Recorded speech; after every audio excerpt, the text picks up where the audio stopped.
Hello, folks. Thank you for listening to Mountain Mule Media, Connecting Montana. I'm your host, Tim Baldwin. This podcast is a production of Mountain Mule Transportation. It was created to help locals and travelers connect more deeply with the businesses and people who make Montana such an incredible place to live and visit. In each episode, I sit down with Montana business owners and community leaders to hear the story behind their work, how they got started, what they've built, and how they help create a better experience for both residents and visitors. If you enjoy this podcast, please subscribe on your favorite platform. And if you use any of the services or businesses you hear about here, let them know you heard about them from Mountain Mule. And when you need private transportation with Montana's hospitality, please think of Mountain Mule Transportation. Thank you for your support, and I hope you enjoy the show as we keep connecting Montana. Okay, we're rolling now. Michael, I'm going to have you pronounce your last name, even though you just told me at Montana Swim Academy. But go for it. Yeah, Michael Cobarrubias. Okay. And when did you found the Swim Academy? We opened our first location March of 24. Okay, and that was here in Bozeman? That was here in Bozeman. Cool. So what can you tell me about what you guys do? Yeah, we provide swim lessons to 6 months old to adults, private, group, semi-private options. And we run a new different model called a perpetual model. That's different than any swim lesson organization in Montana. And it's relatively new to the learn to swim industry nationally, but here in Montana, no one else is doing it. And that differs from session-based programming, which we can get into. Yeah, yeah, I know. I heard you speak about this a little while ago, but can you kind of break down the way you guys do that? Yeah, so normally, 95% of swim lessons across America, they're session-based. So you sign up for like a 4, 6, 8-week session, and you do your swim lessons, and then if you want to continue on, you have to re-sign up for the next session, sign up for the next level, if your kid's ready for it. With our perpetual model is once you sign up, you get one lesson per week until whenever you want to cancel. So you only sign up once. The benefits is once your kid is ready to graduate, they move up the very next week. And in a session-based model, you have to wait for that session to be over, however long it is, to then move up, right? So it kind of puts the kid in the driver's seat of their progress. And then it also gives cost savings to parents if their kid is picking up the curriculum, they're ready to roll. So they can excel at their own rate. Yeah. And they're not just kind of locked into a box. Yeah, they're moving at their own pace for sure. Yeah. And what's your background in the swim industry or swimming in general? Yeah, so I'm the youngest of 4 kids. All my brothers and sisters swam. 3 of them played water polo. My dad's been coaching for 35 years, so I kind of naturally followed in that kind of footsteps. Yep. And we grew up in the Bay Area in California. When I was 8, we moved up to Eugene, Oregon. Okay. Go Ducks. And do you remember who's the guy with the mustache? Isn't he with the Ducks? Their fitness instructor. I don't know if he's still with them. No, he left. Yeah. I used to the see him on strength and conditioning Instagram. coach. He was cool. He was cool. Yeah. Aaron. His name was. And then did that at a pretty high level. Went to college, got scholarship money, and played a bunch of D1 schools.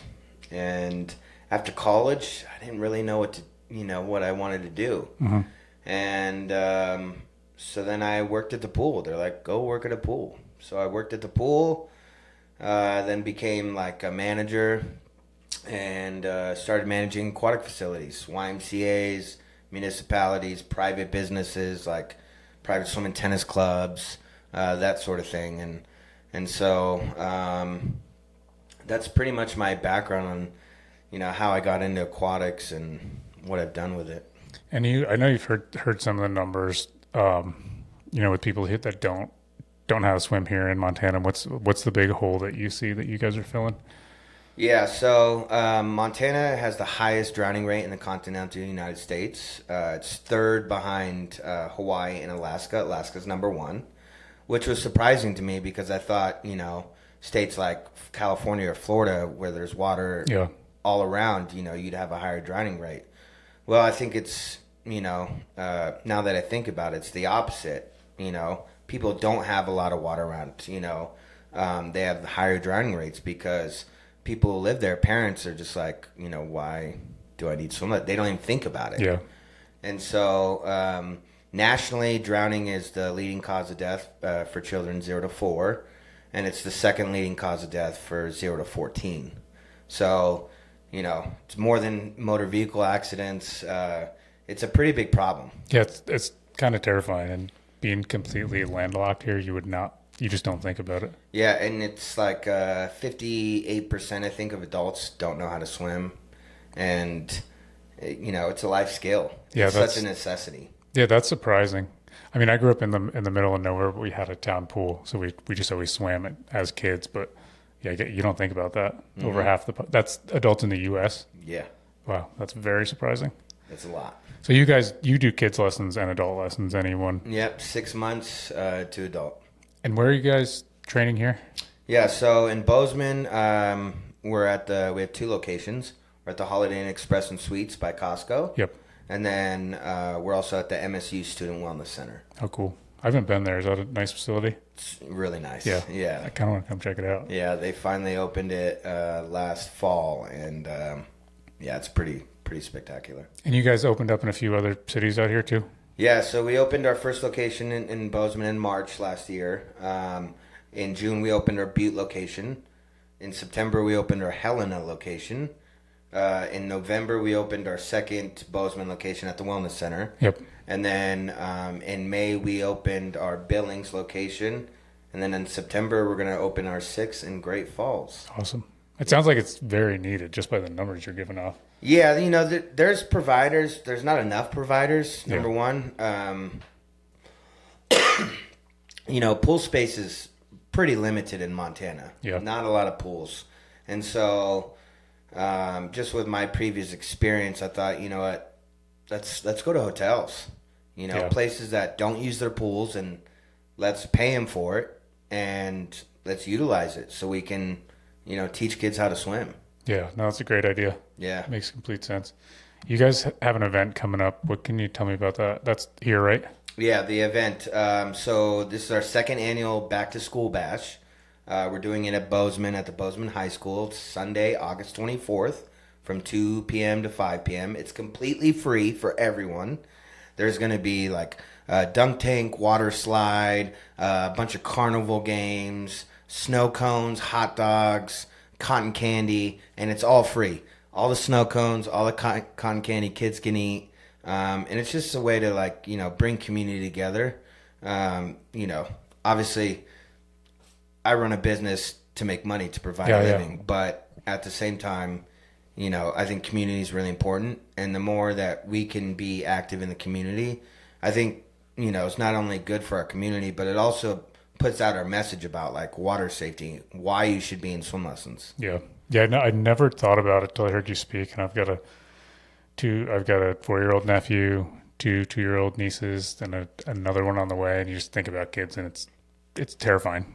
Yeah. You just think of kids you just don't think about it because there's rarely water. But we really have rivers everywhere. And yeah, I've already seen multiple articles about multiple drownings this year. Yeah. And it's not kids, it's adults too. And yeah, that's crazy. So that's, say the date again, August 24th. 24th. Okay, yeah, cool. Sunday. Are you still looking for sponsors for that too? Still looking for sponsors. Cool. It's a pretty big cost. We do it in coordination with ABC Dino Drop-In. Yep. The owner, Jessica, they do it with us. And so we split the cost, everything 50-50. But yeah, we're definitely looking for sponsors still. Very cool. And is this on your guys' website or your social if people want to find out more about the event, or just... It's on our social. It's not on our website. It's on our social. We do have an event page on Facebook. You can go to Montana Swim Academy's Facebook page, or just look up Back to School Bash, Bozeman. It'll pop up. But yeah, that's where the info will be. So if they want to be a sponsor, or they just want to find out more information about it, that's the best place to find you guys?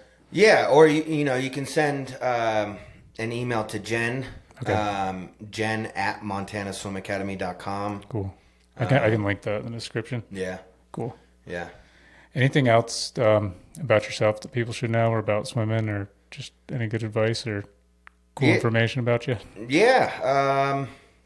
I just think it's so important for everyone. I think when you don't learn how to swim as a kid and you're an adult, you're like afraid or ashamed to Yeah. take that step. And I see it a lot, but it's like life or death, you know, in a lot of instances. Do you want to go to a pool party or a vacation and not go swimming when all your friends and their kids are going swimming. So I don't think it's too late. It's never too late. We got a 73-year-old in Billings we're teaching right now. Awesome. So it's never too late, and I think it's important. So yeah. Yeah, I think I probably take it for granted just because I learned as a kid, but that makes complete sense. Yeah. But yeah, it's kind of terrifying if you boat or do anything or fish on the rivers or any of that kind of stuff. And the more you put it off, right? If you let your kids get to if you didn't do it when they're like 3 or 4 or 5 and you let it go to like 12, 13, the problems just get worse. Yeah. Yes, communicating is easier with older people, but, I think it just makes learning a lot more difficult because there's more fear around it. The bigger the fear, the harder it is. And I think part of the reason why we're so successful is our curriculum. Our curriculum is a custom curriculum that I put together with my couple decades of swim experience, along with my father's experience. I've been certified as an instructor trainer for the Red Cross, the YMCA, Swim America, Starfish Aquatics Institute. These are like national certification organizations. Yep. And so I've some things I like from certain programs that I've able to pull, but then a lot of stuff from my competitive swim background and my dad's coaching background that we put in. And so I think like with our curriculum, it's really targeted, really focused, and I think we provide good results. And yeah. I think if we didn't, I don't think we'd be at opening our 6th location in September. Yeah, for sure. Is there anything you see in the industry or just in swimming in general that you like really recommend or don't recommend, or any pet peeves or just like bad advice or good advice for anyone who's just swimming on their own or swim safety in general? Got you. Yeah, a lot of places I see, they're trying to teach kids how to swim freestyle or backstroke, and the kid doesn't even know how to float. Yeah. That's a big pet peeve of mine. The best swimmers have the best balance. It all starts from balance. And so, we take that very seriously in our program. Like our beginning levels is balance related. Mm-hmm. We're not trying to do any kind of kicking like propulsion or getting into strokes. Like you're going to learn to have good balance, and then we're going to move into kicking. Then you have a good kick. Great. Then we're going to add in arms. It's very methodical. So I think that's a pet peeve of mine when I see that in the industry, which I see a lot. Yeah. And that's kind of how they progress through these levels that you're talking about. Yeah. Is if they get the balance down or get the kicking, then they go to... Yeah, all our levels have 3 goals in them. And so they have to kind of master the 3 goals in that level before we move up. Yep. I also think a pet peeve of mine is you'll see a lot of swim programs teach like bubbles, teach them to blow bubbles like when they're first starting. And we're a school that believes in breath holding first. We do teach blowing bubbles later when they need to learn how to breathe doing like freestyle. Yep. But in the beginning, we just want them to hold their breath because, like I said, we're just doing balance stuff, water survival skills, and then we get into kicking, and we're not asking them to go like 25 yards kicking on one breath. We just want to develop their kick where we're like, okay, they have a strong kick, They can get 10 yards just kicking, and then we can add in the arms and do freestyle. So another pet peeve of mine is facilities that teach bubbles when they're real young. I think that's counterintuitive to, how progression should be in swimming. I got you. Cool, man. Well, I'm excited to share this with some friends and family because I think it's an important thing you're doing, and it's just sounds like a good model the way you guys are running it too. So I appreciate that. that. I hope this gets out to some people and some more people show up on the 24th, August 24th. I'll share this with some friends too that I think might be interested in sponsoring too to help out with that part of it. That'd be awesome. Cool. Well, I appreciate you, man. Thank you for you. coming out.